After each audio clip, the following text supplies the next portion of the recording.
الله من الشيطان الرجيم بسم الله الرحمن الرحیم إياك نعبد وإياك نستعين صدق اللہ العظیم۔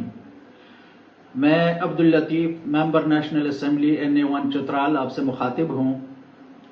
آج ATC اسلام آباد میں مجھ سمیت 11 PTI ورکرز کو سزائیں سنائی گئیں۔ ایک ایسے جرم کی سزا دی گئی جس کا ہمارے فرشتوں کو بھی نہیں پتا۔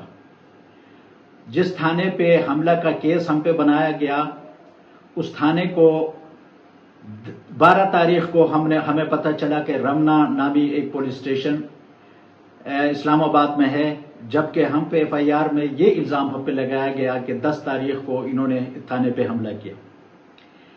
میں نے اپنی 52 سالہ زندگی میں کبھی بھی آئین اور قانون کو اپنے ہاتھ میں نہ لیا اور نہ آئندہ لوں گا، اور 28 سال سے عمران خان نے ہماری جو سیاسی تربیت کی اس میں سب سے اولین کام یہ تھا کہ ہم آئین اور قانون کی پاسداری کریں گے، اور یہی ہم کرتے آئے ہیں۔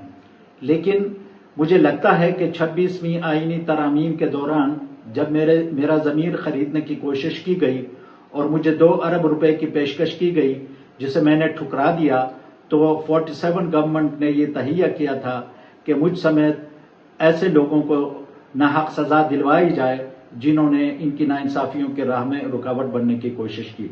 انشاءاللہ العزیز پاکستانی عدلیہ کو ہم اپروچ کریں گے اور انصاف ہمیں ملے گا۔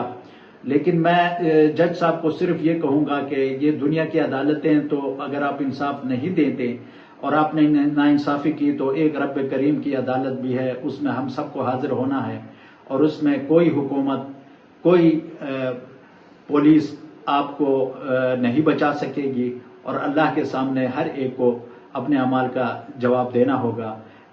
میں آخر میں تمام پاکستانیوں سے یہ کہنا چاہوں گا کہ ظلم اور بربریت کے خلاف اگر ہمیں سزائیں دلوائی جاتی ہیں تو یہ بھی ہمارے اس جدوجہد کے حصے میں، جہاد کے حصے میں آتا ہے۔ انشاءاللہ ہم اب پاکستان میں آئین اور قانون کی حکمرانی کے لیے اپنی جدوجہد جاری رکھیں گے۔ بہت شکریہ۔